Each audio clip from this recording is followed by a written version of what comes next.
Hey, ¿cómo están? Bienvenidos a un video más de Hablemos de Medicina. El día de hoy tenemos este espacio separado para hablar un poco de la fisiología sanguínea. Mi nombre es Sebastián Salazar y empecemos con este repaso. El día de hoy entonces hablaremos principalmente de 5 tópicos. El primero van a ser las generalidades de los eritrocitos. El segundo, la génesis de los eritrocitos. Entonces, cómo se forman, cómo se generan. El tercero va a ser entonces la formación de la hemoglobina. El cuarto, el metabolismo del hierro. Y por último, vamos a hablar del ciclo vital de los eritrocitos. Entonces, empecemos describiendo qué son los eritrocitos. Entonces, los podemos encontrar llamados con diferentes nombres, glóbulos rojos, hemátides, pero principalmente los eritrocitos son células sanguíneas encargadas ¿de qué? Del transporte de hemoglobina. Entonces, ellos tienen una proteína que se llama hemoglobina y gracias a esa hemoglobina estos glóbulos rojos cumplen su principal función, que es el transporte de oxígeno. Entonces, realmente el glóbulo rojo transporta la hemoglobina, pero como el oxígeno se pega a la hemoglobina, entonces también transporta oxígeno, ¿sí? Estos glóbulos rojos principalmente entonces tienen un diámetro de aproximadamente 2,5 micras, un ancho de 7,8 micras y hay que recordar que los eritrocitos son un disco bicóncavo, ¿sí? Que tiene una membrana resistente para pasar por diferentes calibres de vasos gracias a diferentes proteínas estructurales que le dan este tipo de características, ¿sí?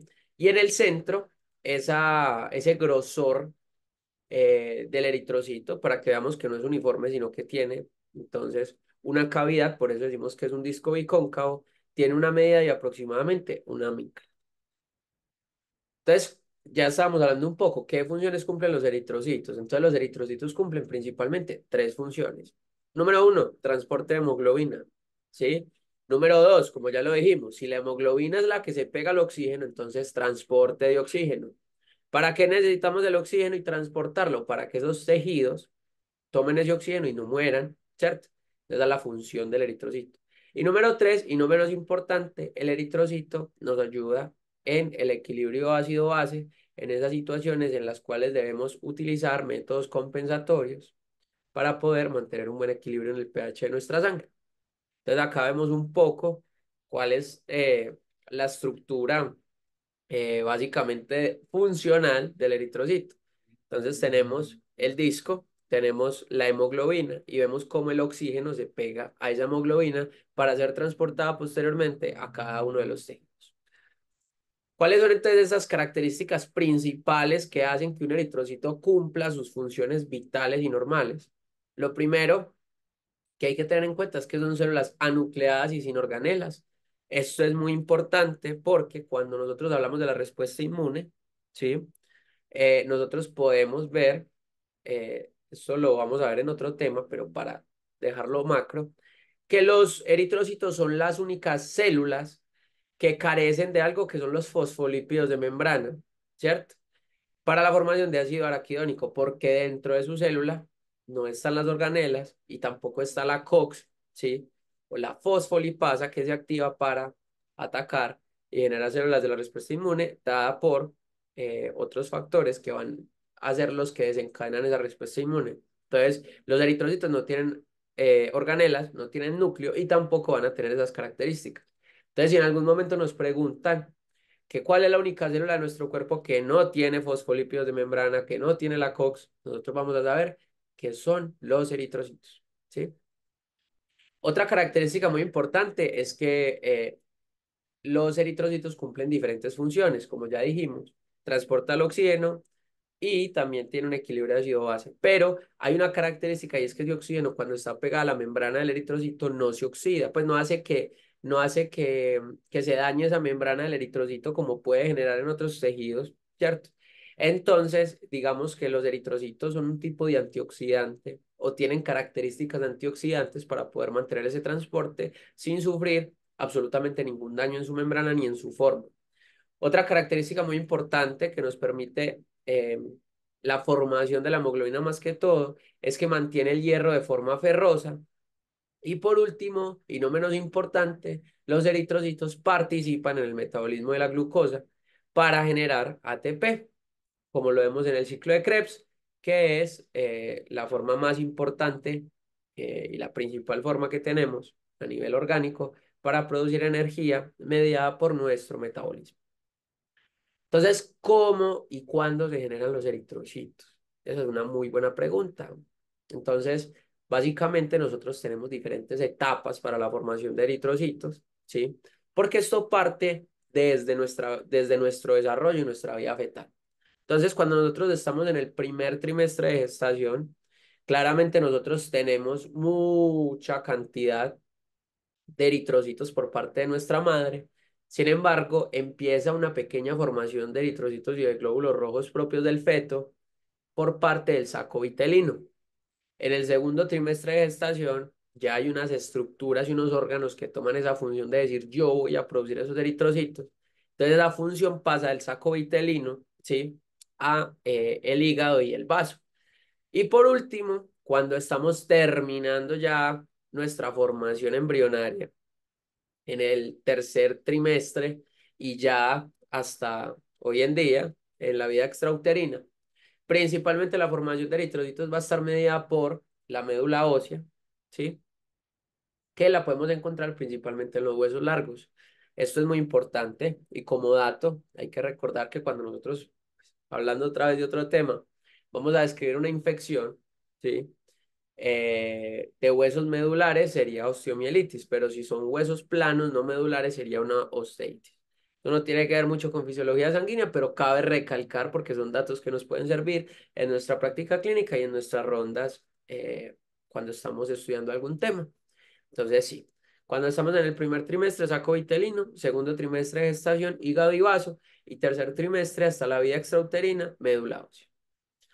Entonces, ¿qué tiene que pasar para que nosotros desarrollemos eso? Entonces, principalmente, el principal estímulo para la formación de eritrocitos va a ser la hipoxia. Eso lo podemos ver en el video que tenemos en el canal de anemia. Eh, que básicamente ese estímulo de hipoxia lo que va a generar es que se empiece a liberar una hormona, una enzima, una hormona que se llama la eritropoyetina. Esta se genera a nivel renal y a nivel hepático, más a nivel renal que a nivel hepático, más o menos en proporción 60% renal, 40% hepático. Eh, y eso va a hacer que la médula ósea tenga un estímulo para que esta célula madre hematopoyética pluripotencial se convierta específicamente en un eritrocito. Entonces, ¿qué pasa? Nosotros tenemos una célula madre hematopoyética pluripotencial, ¿sí? Y este puede irse por cualquiera de dos vías. Tenemos la vía número uno, que es la vía mieloide, tenemos la vía número dos, que es la vía linfoide. Entonces, cuando nosotros vamos a desarrollar una célula en la vía mieloide, básicamente podemos generar diferentes productos. Uno de ellos pueden ser las plaquetas, otro de ellos puede ser los eritrocitos, otro de ellos puede ser la formación de mastocitos o de granulocitos, como son los basófilos, neutrófilos, eosinófilos, y también podemos generar monocitos que pueden terminar en lo que es un macrófago o otras células mieloides, ¿sí? Entonces, ¿qué pasa? Cuando esa eritropoyetina se libera a nivel renal, básicamente le dice como cosa principal al hacer la madre hematopoyética pluripotencial, nos vamos a convertir en una célula mieloide. Nos vamos a ir por la vía mieloide, ¿sí? Cuando ella ya tiene este estímulo, entonces acuérdense de esto, eritropoyetina. Ella no solamente le dice que nos vamos a ir por la vía mieloide, sino que vamos a producir eritrocitos. Entonces, ese precursor común mieloide se va a convertir en un proeritroblasto, luego en un eritroblasto basófilo, luego en un eritroblasto policromático, luego en un ortocromático, luego en un reticulocito y luego ese reticulocito es como un glóbulo rojo adolescente. Entonces no se ha terminado de formar. Cuando se convierte en un eritrocito maduro, ya es que se libera a circulación.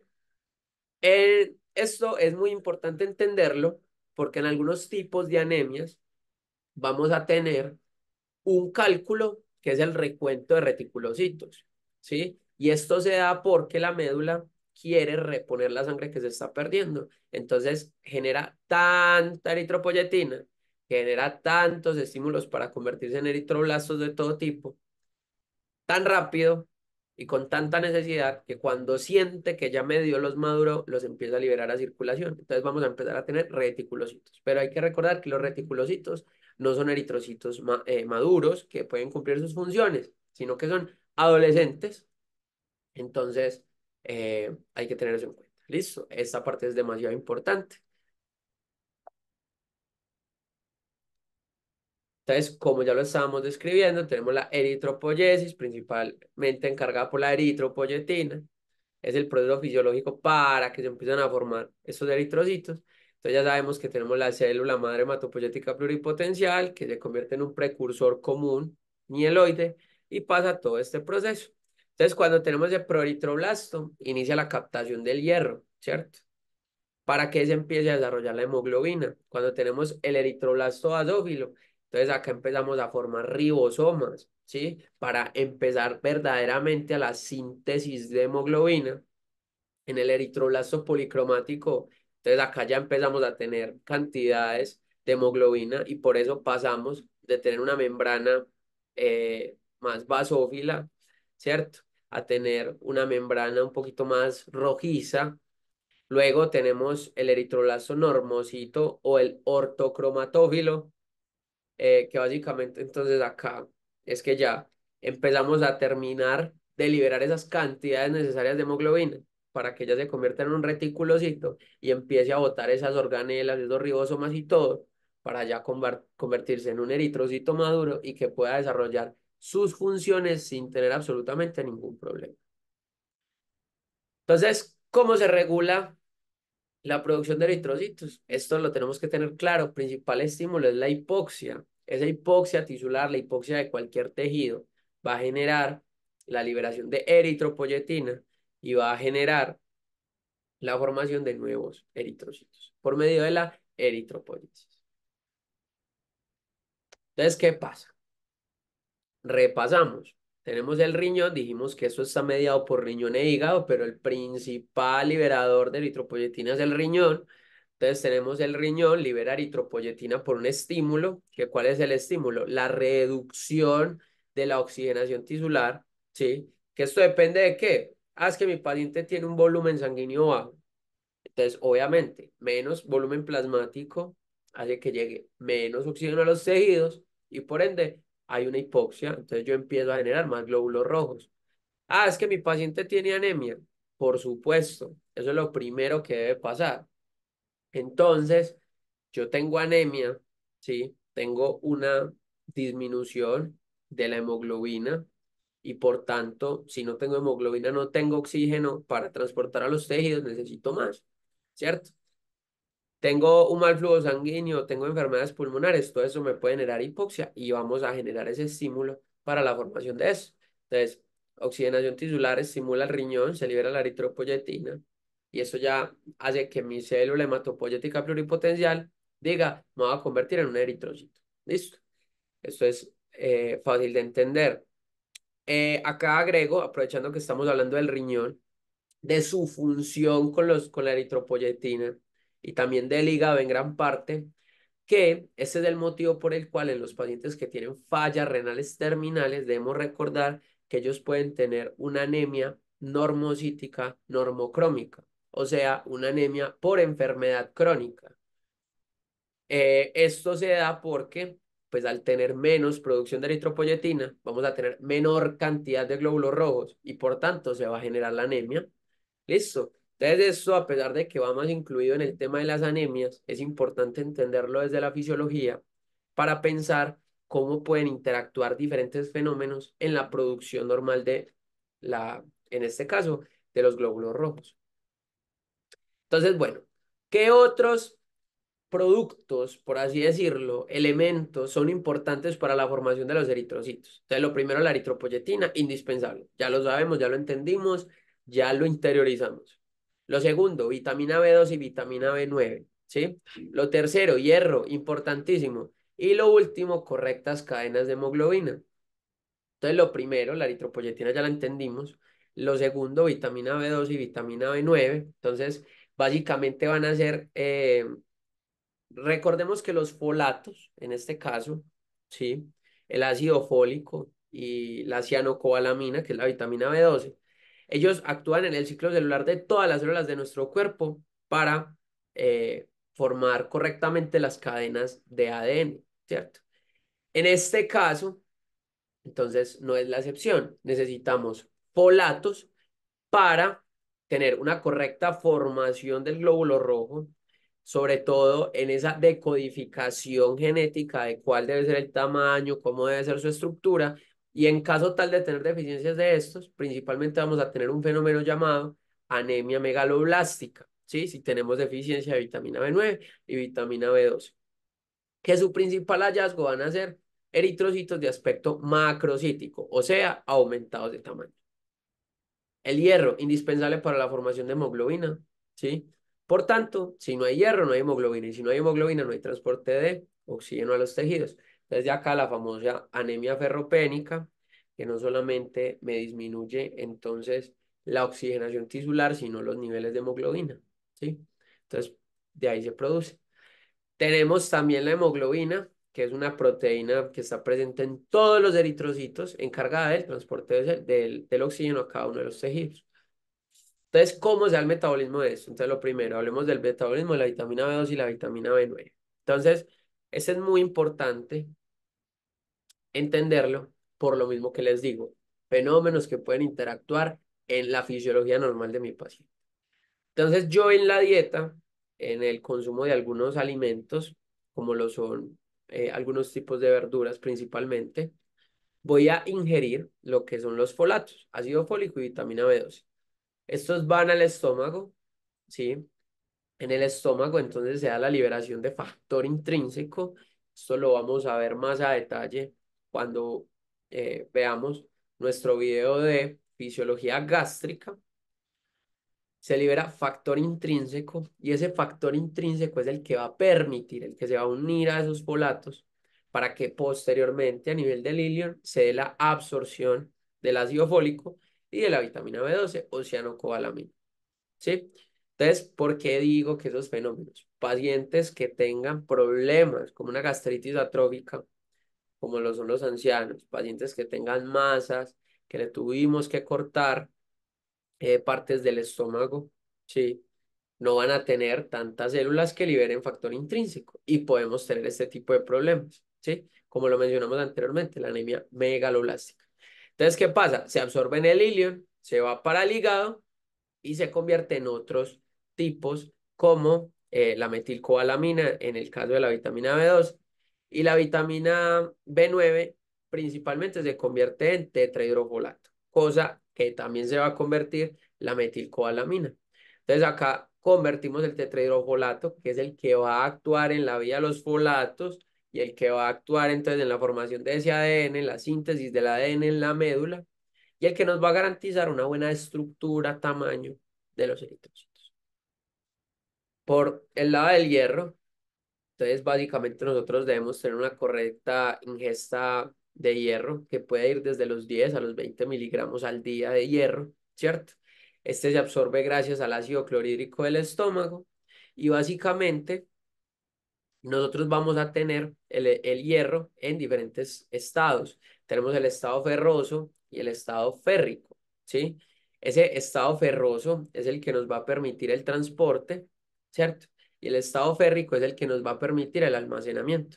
Entonces nosotros básicamente vamos a tener principalmente absorbido el hierro en estado ferroso, pasa a un estado férrico, ¿cierto? Cuando lo vamos a absorber al lumen, ¿sí? Y si lo vamos a mantener en almacenamiento de parte de la ferritina, va a permanecer en ese estado, ¿sí? Si no, si va a estar en el transporte, en la mano de la transferrina, lo vamos a tener en un estado ferroso. Por ejemplo, en el caso del hierro que se encuentra en los eritrocitos, recordemos que va a estar en un estado ferroso, ¿sí? Entonces, este básicamente nosotros lo vamos a tener en esos dos tipos. Lo vamos a tener convertido, ¿sí? En estado férrico a nivel de guardado, almacenado en el hígado, acompañado con la ferritina, ¿sí? y esa ferritina va a mantenerlo allá guardadito en el hígado. Vamos a tener otra proporción libre, pues, en el plasma acompañado de los eritrocitos.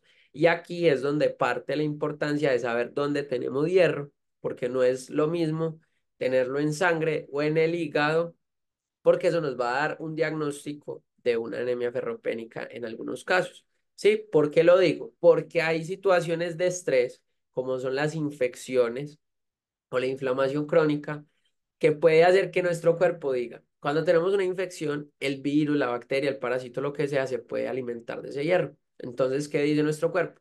No lo tengamos libre, no le demos con qué comer, mandémoslo para el hígado que allá no lo va a tener. Entonces, le quita el sustrato a eso que cree que lo está atacando, lo manda para el almacén, para la bodega, y así supuestamente combate la infección. Entonces, que no tengamos una cantidad de hierro sérico no significa que tengamos una anemia ferropénica. Por eso hay que tener en cuenta cómo se debe hacer un verdadero perfil ferroquinético, teniendo en cuenta que existe la transferrina, la ferritina y todos esos componentes. ¿Listo? Y por último, entonces hablemos del ciclo de vida de los eritrocitos. Entonces, los eritrocitos se producen en la médula ósea, tienen una vida media de 120 días y a los 120 días, ¿qué pasa? No es como, ay, no, bueno, ellos no. Ellos van pasando alrededor de nuestro cuerpo, ¿sí? Y ellos pasan por el vaso. Recuerden que dijimos que la membrana debe ser fuerte para pasar por eh, vasos de diferentes calibres. Entonces, cuando hablamos de vasos de diferentes calibres, en el día 120 básicamente ya tiene una membrana muy deteriorada, pero es porque todos los días hasta el día 120 pasa por vasos de calibres amplios, calibres pequeños, y eso deteriora la membrana. Y en el vaso, entonces tenemos la pulpa roja, ¿sí? Que básicamente tiene vasos de muy pequeño calibre, y ahí se va a quedar el eritrocito y va a botar su membrana ya cuando está muy deteriorada, o sea, alrededor del día 120. Entonces, eso fue todo por el video de hoy. Recuerden ver nuestro video de hemostasia primaria, que también lo tenemos en el canal. Y pues gracias por vernos. No olvides dejar tu like y suscribirte.